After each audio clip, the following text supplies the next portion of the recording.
So it's week 3 of trying to write a book in 12 weeks with everybody that's in the boot camp class. Not like a finished, polished book, but getting the first draft down. One of the things that I am struggling with that I hear from you guys is something you struggle with too, is really getting that emotional development of the character on the page. I did fill out the complete character plan. That's a free download on my website. And I did figure out the deep emotional wounds that are driving each of my main characters, but I don't know them well enough. They're kind of like new neighbors to me. And so I don't have that little micro reaction impact that I talked about in the care video. I don't have that figured out yet. And that's totally okay because that's what revision is for. When I go back after I've gotten to know these characters for 300 or 400 pages, I can go back and layer that in and revise it and make it stronger. So if you're struggling with that, just know that that is totally normal and it happens to me too. And I start to worry about it and then remember that I'm getting to know these people and then I can go back and add it. Week 3 for the boot camp is all about writing the first turning point, which happens about 25 to 30% of the way through the book. And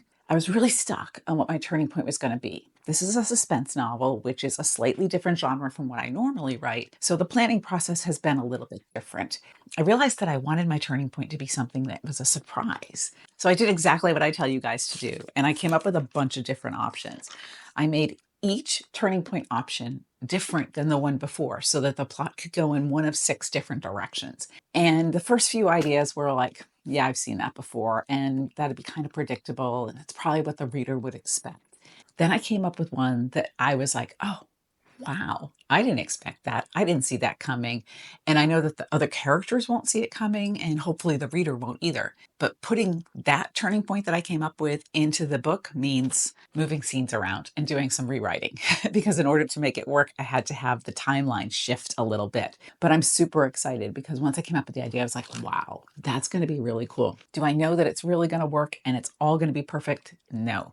I've been writing about 500 words a day. Some days I get 600 or 700. Some days I get 300, but trying to keep it around 500 words a day because this is like my extra project above and beyond what I do for my company and for my other publishers that I have. This is not a completely new to me genre, but it's new enough that I worry about everything that I'm putting down on whether it's working, on whether I know this story enough, if I know these characters enough. But I do keep doing a lot of planning and then writing in a little notebook at night when everything kind of calms down and I have a second to just think. Sometimes a few paragraphs from a character will come to mind and I'll write them down, and that will be the beginning of what I write the next day. That book is always kind of like cooking in the back of my mind. I'm thinking about it when I do the dishes, when I'm driving, when I'm doing other work, and thinking about what I'm going to write next and whether it's going to work. So I don't know, cross your fingers for me, guys. 12 weeks to get a draft of a book done that is in a genre that's slightly different for me.